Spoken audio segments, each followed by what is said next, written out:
Urban Pantry, House, and Scare Zones for Halloween Horror Nights 28 and more on episode 307 of the Unofficial Universal Orlando podcast.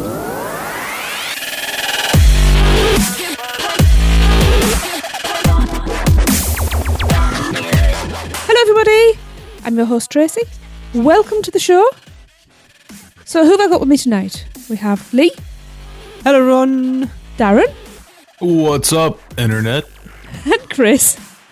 Good evening, lady and gentlemen. How's everybody doing? Good. It's too hot. Oh, yeah. What was that? Ooh, Darren. I think it's pretty close to the same here as it is there. And Whoa. from what I was looking at, it was pretty unfortunate. Yeah. Yeah, but we don't That's have the bad. beauty of aircon. No. Yeah, you guys aren't set up for it, that's for sure. We have windows. That's it. We're sleeping outside. Ice baths. Yeah. And lots of wearing as little clothes as possible. Yeah. That's very true. Right, let's get started. And we'll do our usual. We'll just start with some producers' close birthdays. We've got a few. Considering it has just restarted as of yesterday. It has. New producers. Lots of them. Yes, lots of fresh meat. The cult is getting bigger. Yes, Yeah, it I'll is. be honest, my Facebook feed at this point, like my notifications have literally just been everybody liking the posts of welcome this person, welcome this person, welcome this person. For the last sort of 3 days, that's all it's been. Yeah. So, birthdays. We have some belated ones. So, on June the 13th, it was the birthday of Sam Nudge. Happy birthday! Happy birthday, Sam. Happy birthday. Happy birthday. That's how you say it. That's how you say it. Nash. Okay. All right. On June 19th, it was the birthday of Jennifer Noble. Happy birthday. Happy birthday. Happy birthday! Happy birthday, Jenny. Yeah, 2 new ones. And then the 27th of June was Brian Jennings' birthday. Happy birthday. Happy Happy birthday. Happy birthday. Well, then we've got a special one. On June the 30th, it was the lovely, fabulous Alexa Lourero's birthday. Happy Hey. birthday, everybody. Happy birthday! Happy birthday. Did you remember, Chris? Birthday. You just reminded me right now. I Yeah. gotta do something. You gotta run. I gotta run to the store or something. You're already dead. You just don't know it yet. Hopefully she doesn't hear this one. What's it worth, Chris? And then coming up, we have Glyn Petrie's birthday on July the 6th. Happy birthday. Happy birthday, another new member. Yes. And Happy the birthday. and the lovely Stuart Mallett's birthday is July the 10th. Happy birthday. Happy birthday.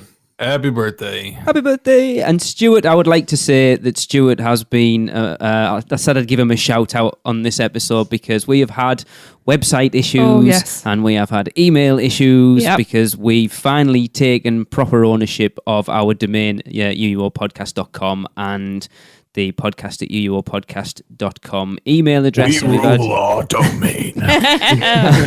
And we've had issues getting it all transferred over, and him and his colleague Aaron have been amazing sorting Yes. it all out. So as far as I'm aware, everything is back where it should be. Sweet. That's what they tell us. Well, we hope so.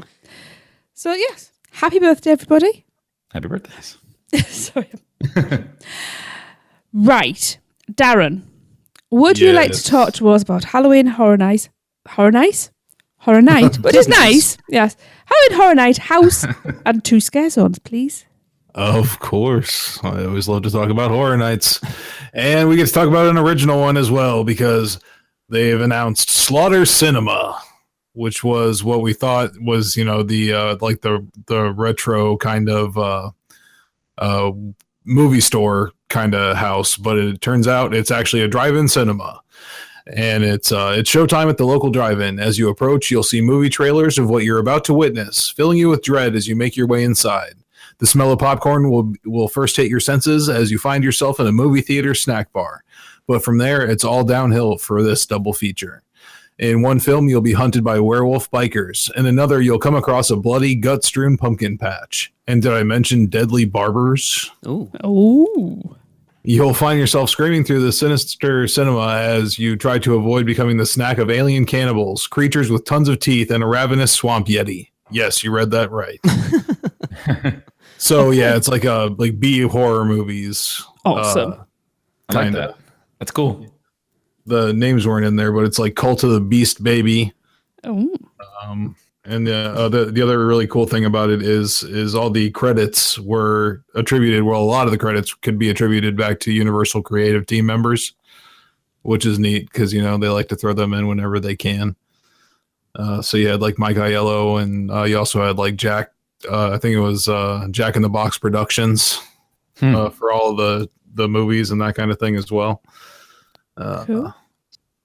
So yeah, the name of the fictitious films in there are, we have Pumpkin Guts, and the tagline is, "These pumpkins will cost you an arm and a leg."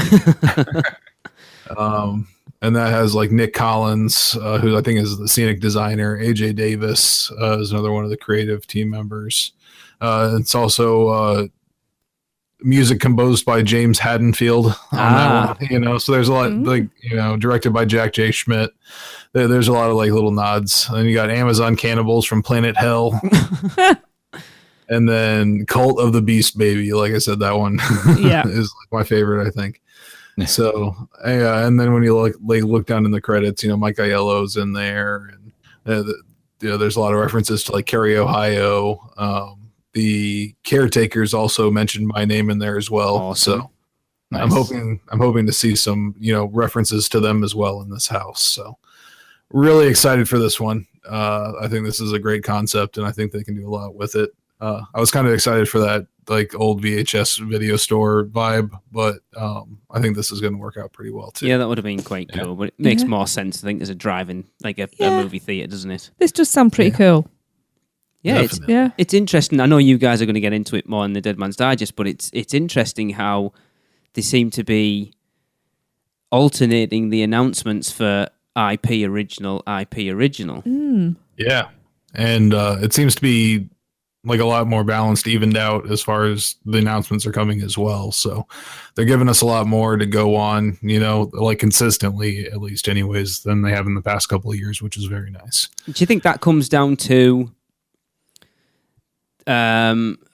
potentially the IPs they are working with have been easier to work with this year, but also they've realised maybe this year that a lot of the people that do come to Horror Nights are genuine fans of Horror Nights now and like the originals as much as they do the IPs as well, so they're prepared to put those IPs out earlier. The originals out earlier. Yeah, I think so. And I think another important thing about it too is, they're having 10 houses this year. They're definitely having a house focus. 5 scare zones, 10 houses, 1 show. So, they're really focusing on the houses there. So I think they really have to showcase them this year, especially the originals, to get people in there and kind of filling those lines out as well. Yeah, because they normally just do a big dump of all the originals together, don't they? Yeah. Yeah. I have to get people excited for it. And I think they're doing a much better job of that this year than they have in the past. So Just getting it up ready to knock it out of the park next year. Oh, yes. yes, I think so. They're saving that for you guys. Yeah, and then 2020 Yeah. to really let's trump 25 with 30. So I think we should mention Trump. Yeah. He might be one of the houses. Oh God, That's He's the icon. I was going to say it'd be very scary. And have Jack the Clown as Trump. Boy. Hair's the right colour. That's a lot of orange face paint. Boy. Anyway. Yeah, backing away from this one. Yep. They also announced some scare zones. Let's get into the scare zones here. Yes. So we have Chucky. The excitement in Darren's voice. Yeah, isn't that exciting? Somebody said they should go like the Toy Story route and make everything like extremely large around you. All right, That could be yeah. interesting. Yeah, so that you are the same size as him, and it makes sense why there's full-size Chucky actors walking around. So yeah, that's gonna happen. But also, more excitedly, we'll say Killer Clowns from Outer Space. Oh, no, Oh, yeah. no. Everybody's really happy about this. Yes. No. Because of Tracy's and many people's fear of clowns. This is where my phobia came from, this movie. Yeah. It really is. They are extremely disturbing, and to see them in person is going to be pretty incredible. I know. I kind of, but I really want to see him. Yeah. I don't know what that says about me. Terrify me, but I need to do it. Yeah, I think this is going to be very much a photo op scare zone. Yeah, I agree. Because, I mean, there's going to be so many people that want to just get their picture taken with them. And if they do it like Universal does, then you're going to see them actually full size and everything. So you're going to see them, they like 12, I'd say like a good 12, 13 feet tall in the movie. So that'll be pretty exciting. But they said, Chucky and Killer Clowns from Outer Space will come to life as terrifying scare zones at Universal Orlando's Halloween Horror Nights. In the Revenge of Chucky scare zone, one of the most frightening icons in horror history, I guess, Chucky from Universal's entertainment film series is back to create chaos in the streets of Universal Studios. Guests will enter a toy fair turned lethal, filled with diabolical twists on childhood toys from the past. They will be stalked by possessed toys such as murderous monkeys, a board game turned deadly, and more. Ooh. And guests will come face to face with the world's deadliest doll. And Killer Clowns... Yeah. Annabelle. Yeah. Sorry. Oh. You came up with a great way to heckle them in that scare zone. Oh, boy. In the Killer Clowns from Outer Space scare zone, an interstellar circus tent filled with otherworldly clowns from MGM's hit horror sci-fi film has landed in the streets of Universal Studios. The sweet smell of cotton candy will invite guests inside, but they will soon realize the treats are spun from unsuspecting victims and that they're next on the list. Guests will try to escape the killer clowns or face the wrath of their ray guns, which will turn them into grotesque cotton candy snacks. Revenge of Chucky and Killer Clowns from Outer Space complete the Scare Zone lineup from this year's event. And we will be talking about it a lot more on another episode of the Dead Man's Digest that we will be releasing very soon here. So. Do you know, I've never seen Killer Clowns from Outer Space. It's on Netflix, isn't it? It's a classic. I've never seen it. I think it's on Netflix at the moment. I will have to watch it. I'm going to have to be terrified all over again. It's almost comical, I think, at this point. Like, it's back then when you were a little kid, terrifying. Oh, it's like the original Evil Dead, you know? It's kind of the same. Still love it. But Darren, do you think having this scare zone will stop them having the clowns in Springfield this year? No, I really don't think so. I think that they'll still have them like a roaming. They'll call it a roaming scare zone, but they'll still just be in Springfield like they always are. Okay, I see it for sure because these ones are much different and they will be much less mobile. I think. Do we know where they're going, Darren? Do you know where those two scare zones are? I'd have to look at that map here. It's not. I just wondered, because obviously if the Killer Clowns one, they would want to push as far away from Springfield as they could then, so potentially New York? Or would you expect that was where Chucky would be? No. Because in Vamp 85 going in, you'd expect that to be in Hollywood where Vamp 75 was. But no. Yeah, you'd think, but from what I heard, no. I heard that was going into New York. Okay. This year, so... Other things were switched around. Because they want San Fran as well, don't they? That's where the double feature was. Yeah. I just want to ask Universal this year to make a highly themed drink of like a little cotton candy ball with your silly straw, and the red liquid comes out of it. That would be cool. That'd be so cool. That is all Universal. That is all. Yeah. Yeah. On that speculation map, they had Vamp 85 at the top in New York. Killer Clowns from Outer Space just on that one little side street that is in front of Transformers. Okay. All right, yeah. Basically. Nice. Twisted Tradition through Central Park, Chucky in Hollywood. Right. And The Harvest as the one in Production Central walking in. Right. Okay. So interesting. We'll see how that goes. But that's what they had just on the spec map. They're usually pretty on the nose, though, aren't they? Yeah. Yes. So we'll talk about that and other rumors, including Poltergeist. Next Dead Man's Digest. Awesome. It's a very strong one, by the way. Can't wait. Awesome. Well, I can't think of a segue. So let's let's just hear about which voodoo do you do? This is Alicia Stella reporting from Universal City Walk, and I'm finally going to do the voodoo that you do. And if you've been paying attention, I may have mentioned a few times that my favorite is Grape Ape. And I've tried lots of the different donuts. I don't really like any of the cake donuts. It's the raised yeast, as they call it, that I like. And this is like the biggest grape bape I've ever gotten before. It's described as a raised yeast donut with vanilla frosting, grape dust, and lavender sprinkles. And I usually take a bite of the sour grape dust side because it's on two sides. I take a bite with the sour side first. I swear, it must be like non-sugared Kool-Aid dust. And it's so good. And then I take a bite of the sprinkle side,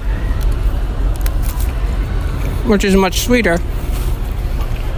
And it kind of balances it out. Oh, it's so good. I'm never going to try another one. They just released the orange-sicle Universal one, but I may never try it. Because I can't resist this one. And one is about all I can handle. Now, a tip, don't forget to use your annual pass if you have one. And you'll save 20 cents on this $2 donut. 20 cents. And that's the voodoo that I do. Okay, thank you. I love Alicia. Awesome. Oh, that was brilliant. I can't wait. I need to try a voodoo donut now. I know. My concern is that by the time we get there, there'll be some of them that are off the menu. Potentially. And you know they're going to be the ones that I want. That always happens. So, Chris, would you like to let everybody know how to send in their donut preference? Yes. Send us your WVDYD or your which voodoo do you do. So all you got to do is sample a voodoo donut or 10 and record a message telling us your favorite and then email it to podcast@uupodcast.com and end up on the air. Yes. Yes. Darren, you still need to go, by the way. Mm-hmm. Yes, I was going to say I will be selling donuts with one bite taken out of them. About a coffin's worth, I'd say. Towards the end of August, outside of Voodoo Donut. So Darren's selling it. Yes. And you don't need an annual pass either. No. So Darren's selling his DNA. Oh, Darren. Oh. People are trying to clone you. Yeah, there you go. Clone donut Darren's, because you'll have the donut DNA and Darren's mixed. Donut DNA? Yeah, bring it to Jurassic Park and get a donut there. So keep an eye out for the Grape Darren. Oh, dear. Oh, man. So, yeah. Right. $1 cheaper than all our other ones. So. Yes.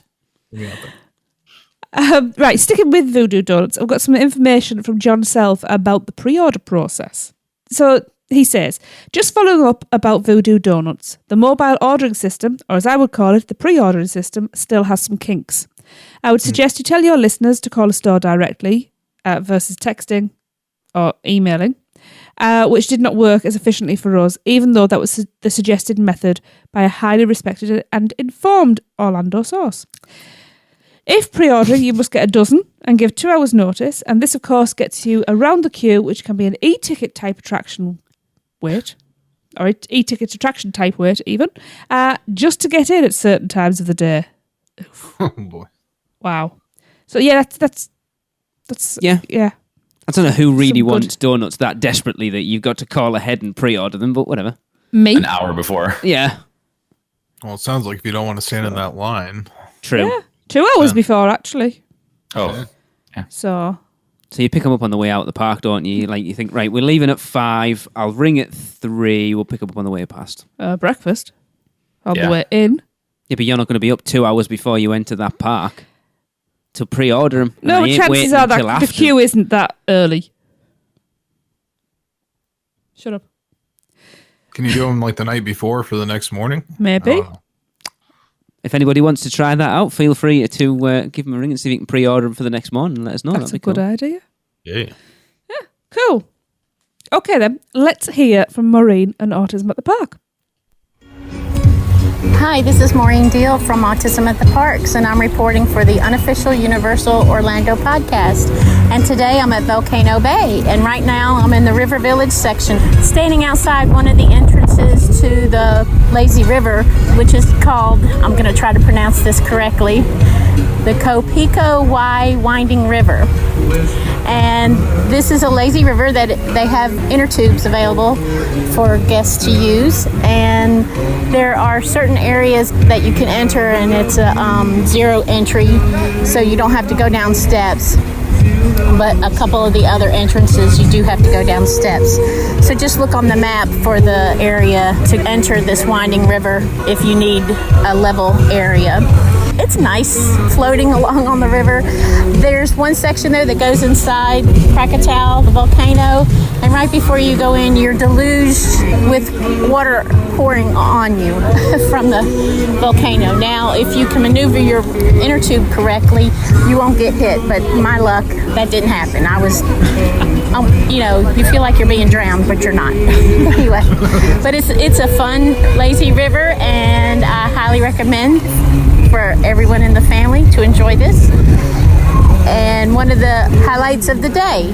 And it's something you can do while you're waiting for your Tapu Tapu return time for the more popular slides. And this has been Maureen Deal for the Unofficial Universal Orlando podcast, signing off. Oh, I was enjoying that music.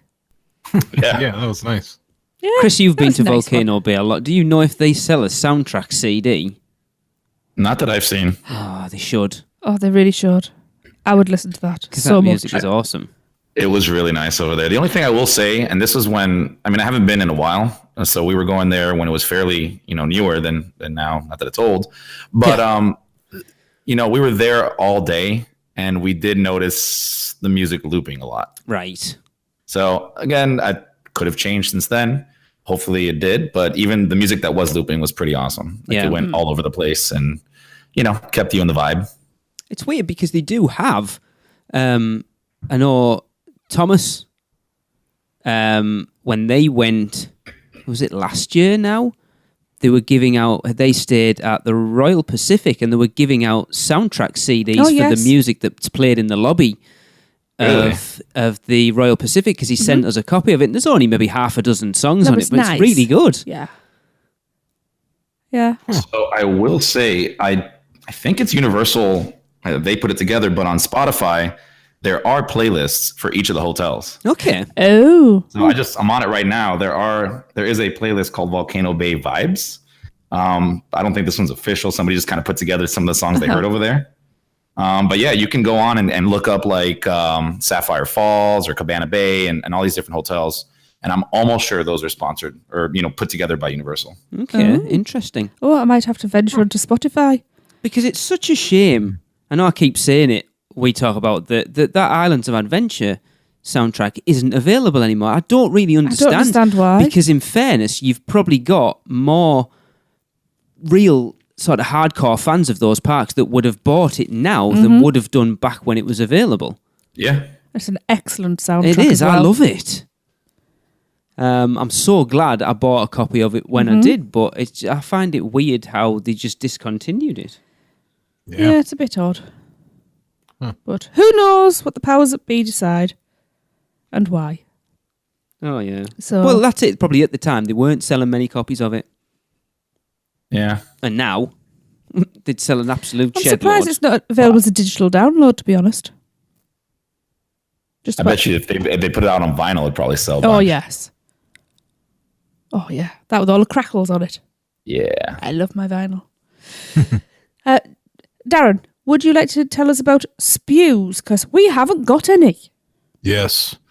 The news from the spew department is that we don't have any spews. This means one of two things. Either you are not sending us your spews, or the team members at Universal are doing a really bad job. I don't know which is which. I haven't been there in a while myself. I think it's tending towards the former, though. So if you could, please send us your spews to podcast@uuopodcast.com. We will read them on air. And also remember to tell guest services while you're in the park as well, Yes. because that really hooks them up. So Yes. We've got one. A family just emailed us about an experience they had at the horror makeup show, but we're still trying to find out who? actors' names Yeah. before we share that one. So, yes. Yeah, I'd I forgotten haven't about got round that. to finding Yeah. them out yet. But We'll be yes. able to. Oh, yes. So, no problem. Right. Time for an ad from our favourite mouse Muggle. Have you taken a stroll down Diagon Alley and visited Gringotts Bank? Grabbed a butterbeer and the 3 broomsticks after a long day touring Hogwarts Castle? No?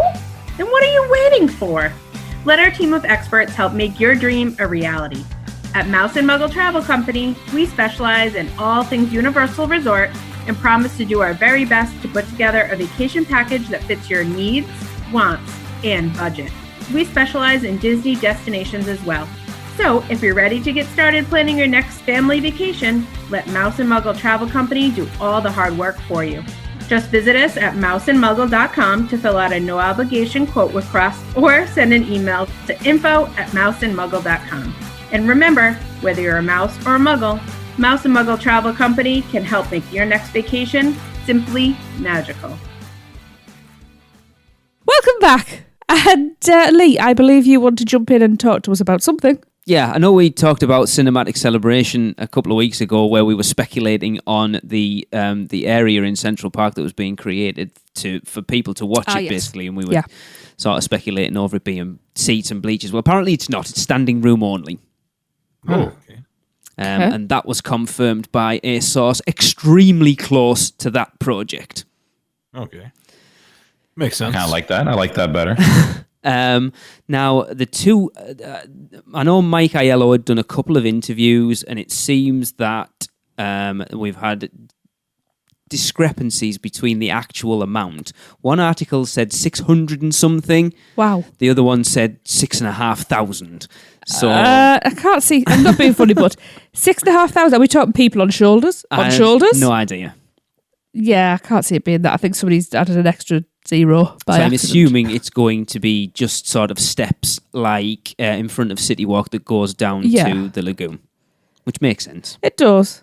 And that actually allays a few of the fears I had, like if it was metal and people burning their legs sitting down and stuff like that. Give us 20 minutes to talk about something that's we totally irrelevant, wasn't it? You know, we always like to talk crap anyway, so. That's quite interesting. But yeah, 650 or there's a 6 bit of a discrepancy. It sounds like somebody's double tapped a zero there, doesn't it? Yeah. Mm-hmm. So. I think it's going to have to hold more than 650 people for sure. Yeah, definitely. I can't see 6,500 fitting in there. No. That's a lot of people. My concern is if that is the only place that you're going to get a decent view of that show. Yeah. Well, maybe the whole park, just they're, making some extra space there, but maybe from the whole park, it'll be pretty decent. Yeah. Yeah. I think if I remember rightly, when you read out the leaked information on it, Darren, it did say that it would have good views from all around the lagoon. When you think about it, though, for Cinematic Spectacular, that's where most people would congregate. So it's probably that's where we watched it. Yeah, it probably just makes more sense to create more viewing there because that's the most popular spot. Maybe. But it was supposed to be virtually all the way around the lagoon. Because I'm sure that Lombards and whatever you'll be doing the dining. Probably, yeah. They did Dine for and that, so splash. that makes sense, yeah. And when you think, like, the twice that we watched it, that pretty much fully round at least that side of the lagoon from Central Park round, like, past around in front of Transformers and round to Lombards was packed. Yeah. So, yeah. Mm-hmm. Yeah. Okay. We shall see shortly. We shall indeed. Not long now, is it, really? No one knows, do they? We know they've been testing it, and we've seen videos in the park. You will hear from Seth in a little bit as well that he kind of saw something, but but I'm saying you can see it. We can't be a million miles away. No, exactly. So that's what I'm saying. It can't be long now. So, well, speaking of Seth, let's go and hear from him on some little things. Hi, this is Seth Burski, and while the rest of the theme park world might be talking about Toy Story Land, I'm here with a look at all the little things that are new around the Universal Orlando Resort. Let's start out in Jurassic Park, where there's been a lot of rumors online about a new attraction coming. Well, here's some more evidence for that. There's been a little bit of construction behind the T-Rex photo op in between the Jurassic Park Discovery Center and the Raptor encounter.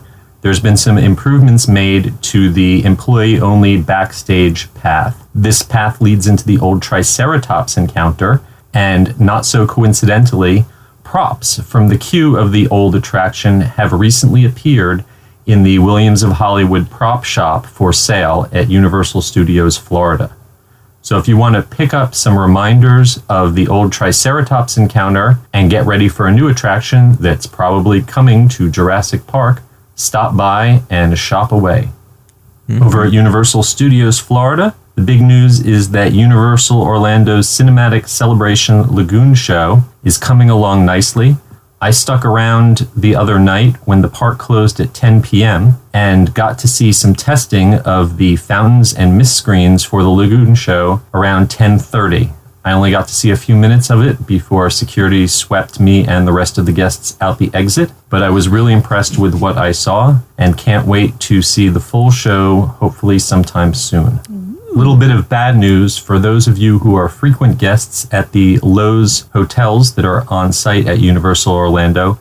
Lowe's has discontinued their You First loyalty program, both at Universal and at their other hotels around the world. If you are used to getting free upgrades through the You First program, be aware that it is going away by the end of the year. Let's finish with some notes from City Walk. I was delighted to discover that the Menchie's at City Walk has started serving lime Dole Whip. You might be more familiar with pineapple Dole Whip, which is made famous in Adventureland at Disneyland and Walt Disney World. There's also an orange Dole Whip available, and now you can try out lime Dole Whip at the Menchie's in City Walk. Right across the street from the Menchie's, the Hart and Huntington Tattoo Shop is closed for renovations. I'm told that it should be reopening sometime early in July. And last, but certainly not least, for those of you who are Premier Annual Pass holders, the automated valet machines have been activated at the Valet Circle. These are ATM-style machines that let you scan your valet ticket and your annual pass, or if you have prepaid for your valet, your receipt, and it will order your car to be delivered to you without having to wait in the line at the valet ticket booth. That'll do for this time. This is Seth Burski from Unofficial Guides, Touring Plans, Attractions Magazine, and Orlando Weekly, keeping an eye on all those little things around Universal Orlando for you. Lime, Dole Whip. Yeah. I am going there tomorrow. Yeah. Holy cow. I am all over anything lime. What we need to find is because obviously the thing we get when we go to Disney is the Dole float. So what's the perfect drink that goes with a lime Dole Whip? Sprite. Yeah, I'll go with that. Probably. Rum. That'd be a good one. Rum. Yeah. Oh. You see, it probably should be something coconut and rum, but I don't like coconut, so rum. We'll just go rum. Yeah. Rum. Yeah. I did giggle that the night the park closed at 10, Seth got to see some testing at 10:30. Before being swept out by security. As part of like the media. He's like, I'm just hiding. You know how theme park crowds go. But you can like really sort of hanging on at the last minute. It's like, they probably all know who he is at this point anyway, but it's just like, come on, just let me have a look. Yeah. I mean, back to the important thing, the lime Dole Whip. Yes. I was thinking of getting one of those orange donuts from Voodoo Donut. Ooh. And some of that lime Dole Whip together. I think Oh, that would man. be a pretty good combo. Yes. Right. You need to go and do that and then report back. Will do. No, that actually sounds really nice. Yeah. I'm so excited about next year now. Who's buying the Triceratops? Andy You're D. Genova. Come on, Andy sat listening there, at that going, they're selling stuff from Jurassic Park? I'll be down in a second. Yeah.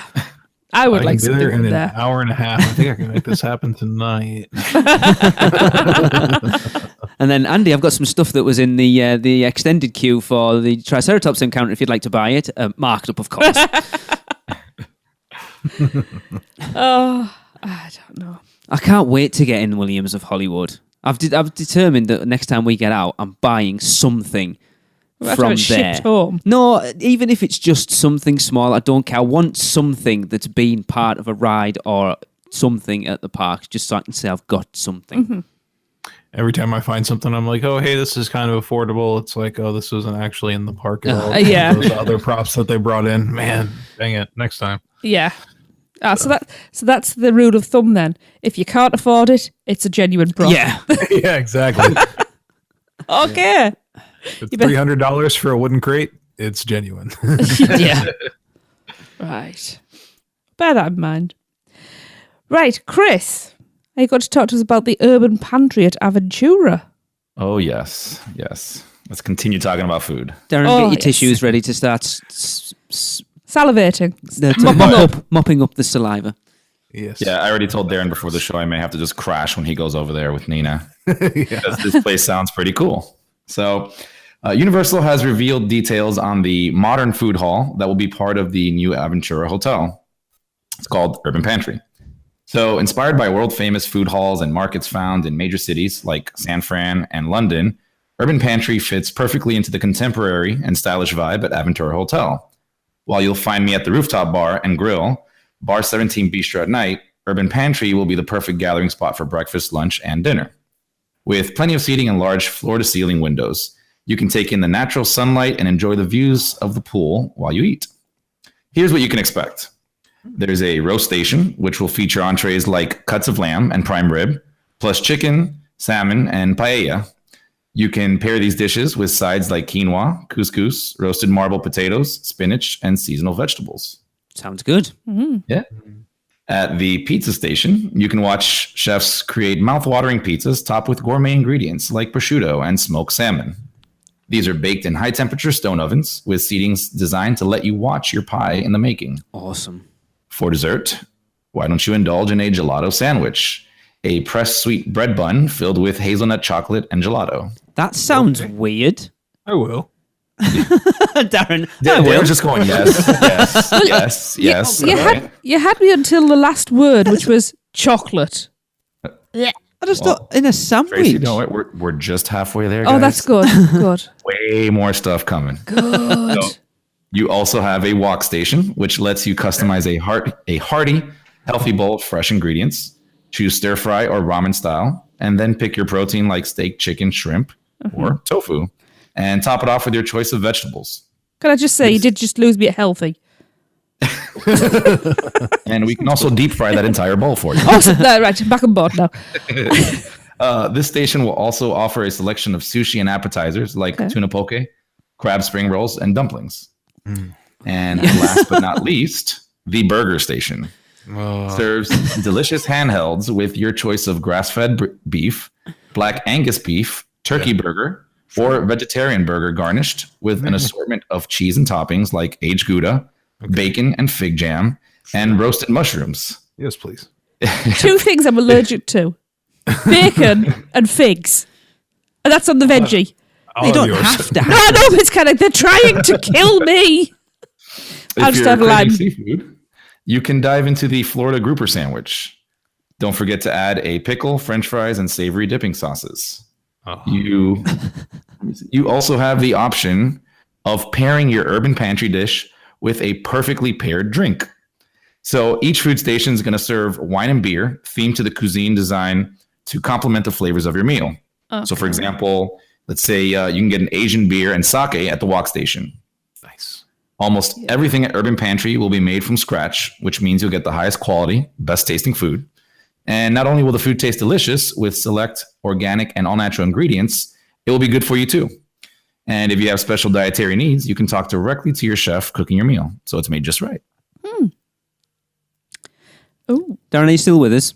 I think he's fainted. Yeah. I'm trying to think of how I'm going to eat all this food in one day. Darren, Told you, how's your 48 hours. Do not eat before going. Yes. how's your life insurance, Darren? Well, yeah. I've been on a diet, and I guess this is the reason why. I didn't even know. You've been prepping for this day for a long time. Yes. But yeah, I think we will definitely need to recruit Chris and Alexa to come on down while we're there and That would Yeah. be cool, actually. mix and match a bunch of these plates together and sample a bunch. I think that would be the best way to do it. I gotta say, for being like the value hotel, this is like pretty up there food. Yeah. Yeah, An it's economy resort. Like you'd think, like when I first started going through the article, I saw burgers, so I'm just thinking regular burgers, and they add all these like higher end ingredients, and the same thing with the roast station, everything. It's really interesting. Yeah. I've got to say, everything I'm hearing coming out of Aventura, I'm really impressed with. Yeah. The rooms look amazing. And you all know how fussy I am. Yeah. In fact, I'm so fussy, I just went southern there. Nobody noticed. Said y'all. Yeah. I never heard that. Really, when you edit. I'd like to stay there, actually.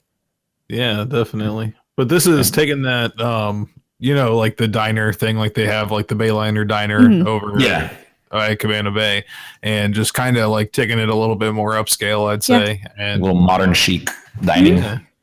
And this isn't even including the Bar 17 grill and bar and grill. Oh, yeah. Of course, yeah. You have a whole other menu there. Yeah. Oh. Yeah. I've got to say, though, for with a family like ours, where you're a big meat eater, Raymond's a big meat eater, Jade's vegetarian, and I'm more or less vegetarian.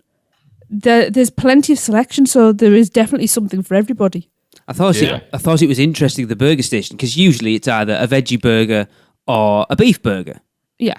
But you had, I think it was two different... grass-fed Yes. and then Angus. Yeah, and then a turkey burger as well, which Yes. is something you don't tend to find a lot of restaurants do. Like you say, it's either beef or veggie. And you've got another option there, because there's a lot of people that won't eat red meat burgers, but will quite happily eat. You potentially eat a turkey burger. Yeah.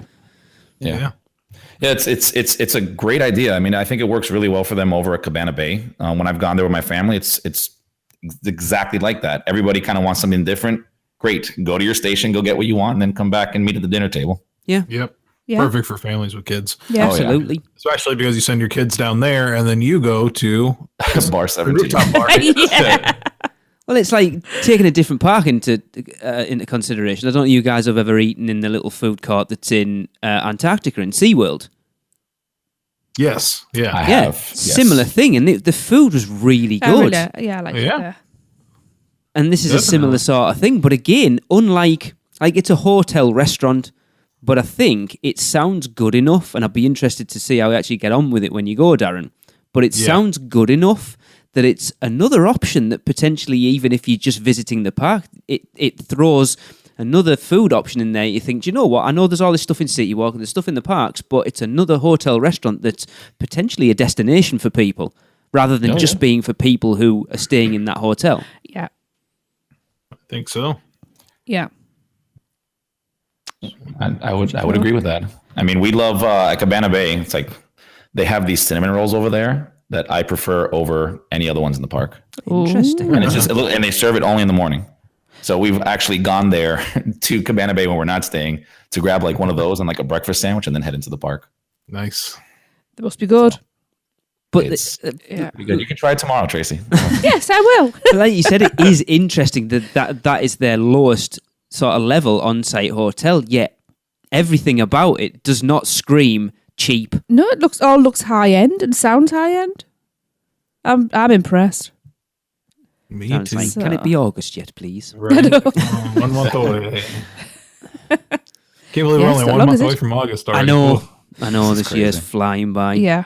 I know somebody earlier today said to me, and next month in August, and I'm thinking, no, it's July next month. And yeah, my Crazy, head's just not there. Soon be Christmas. But the thing is, with Aventura, again, there's nothing they put out there that you've kind of gone, No? Yeah. No, nothing. Everything's Everything like, sounds really cool. yep, bar sounds cool. I'm going to stay now. I think I need to start drinking. Uh-oh. All right. Hang on. This is my taxi we're talking about here. The problem is, All right, down, play the food and drinks quick. Universal's becoming very much about the signature alcohol. Mm-hmm. It's one of they've got plenty of non-alcoholic signature drinks. Obviously, your butterbeer and your Flaming Moors and your pumpkin juice. It's all Potter, isn't it? And you 2 or 3 or 4 or whatever's in Springfield. But mainly, it's those.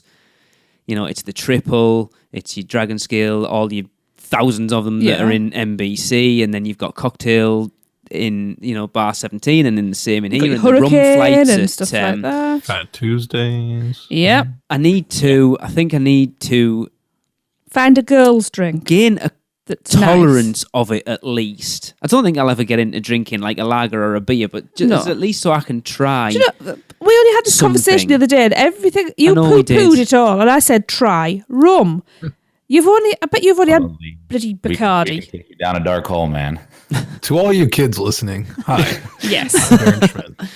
Bacardi Dark breezes. That's why you don't drink. They're for kids. Yeah. So And hard lemonade. But Billy, I agree with you. I mean, I think that's kind of like they go that direction so that they can appease both the parents and the kids there. Yeah, absolutely. If they can keep the parents there longer, like, hey, sit down, have a drink, then the kids will spend money. Everybody spends money. Yeah. Yeah, kids can barely taste the alcohol on a Fat Tuesday's drink. Right to sleep so you can get up early the next morning for a great day at the theme parks. I just need to get to a point where I can tolerate it.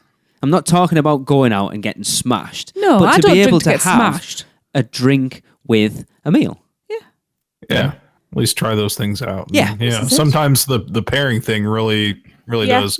As I've gotten older, when I was younger, I thought this doesn't really make any sense. But as you get older, the flavor profiles and everything really do go together, and it makes sense in a lot of ways. Yeah, so. Darren's like, beer goes with everything. I don't understand what the issue Yeah, is. I agree. There are, yeah, but like toothsomes too, like their chocolate cocktail, with that chocolate almond bread together. I know Tracy's like disgusting. This is the worst. Oh yeah. but like if you do like that, the two things together really complement each other. Yeah, and it's a I'm totally sure. different thing than what it originally is. So Yeah, it's cool. But at the same time, if you don't drink, that's perfectly good too. Absolutely. We all need taxis. Yes. We're not planning on driving next time, but anyway. No. I know someone who drives Lyft. Is it Lyft she's doing? Or Uber? Lyft or Uber, one of It's not them. Uber. Anyway. Yes. bring them on over. Yes. I was going to say something else. I forgot what it I was. don't know. Food good. Yeah. Yeah, Food I mean, drink. Yes. I still think they need to go into the parks a little bit more and increase the quality of the food there, because outside the park, I think it's phenomenal at this point. The Yeah. hotels and City Walk. The parks still are lacking a little bit. They came in and like the Leaky Cauldron and the Three Broomsticks sort of ramped it up. Fast Food Boulevard. Yeah. And that's really it. Have they added another restaurant in since those, really? Top of my head, no. Because they haven't even rethemed Richter's, have they, to fit in with... Fast and Furious. No, we thought they would. Yeah. So... I was expecting Dom's House of Meat. Yeah. Hello and welcome to Dom's House of Meat. I expected them to keep it the same, but at least sort of theme it towards... Fast food. Yeah. Fast food. Served by furious people. There you go. That's how we do it. For family. Take your burger. Get out of here. No, wait, get back here. Give me a hug. We're family now. Now get out of here. We've just got to wait and see. I suppose the next thing as far as food is Emeralds. Wait to find out what replaces Emeralds in City Walk. Mm-hmm. I'm not hearing any rumours at No, all at nothing. the moment, so... Be interesting. Mm, And it's prime location too. absolutely. It really is. Yeah. Starbucks then. No, they've already got one just down the road, haven't they? One? Isn't there normally one every other There's a shop? Starbucks, With come stuff? on. Fair enough. We got rid of the one in our town. Nobody liked it. Anyway. So, right, and that's going to do it for episode 307. Hope you've enjoyed it. Hope we've whetted your appetite and you haven't dribbled too much down your top. So, for Lee, Darren, Chris, and myself, this has been the Unofficial Universal Orlando podcast. # not a cult. Cut, print, that's a wrap for another episode of the Unofficial Universal Orlando podcast. Never miss a show by subscribing on Apple Podcasts and leave us a rating and review while you're there. Not an Apple user? You can listen on Stitcher, Spotify, YouTube, iHeartRadio, or your podcatcher of choice. Email us any questions or comments to podcast@uuopodcast.com. Follow us on Facebook, Twitter, Google+, YouTube, Instagram, and Pinterest. Just search UUO Podcast. Keep up with the latest news, rumors, and updates on our blog at uuopodcast.com. Thanks for listening. See you next week.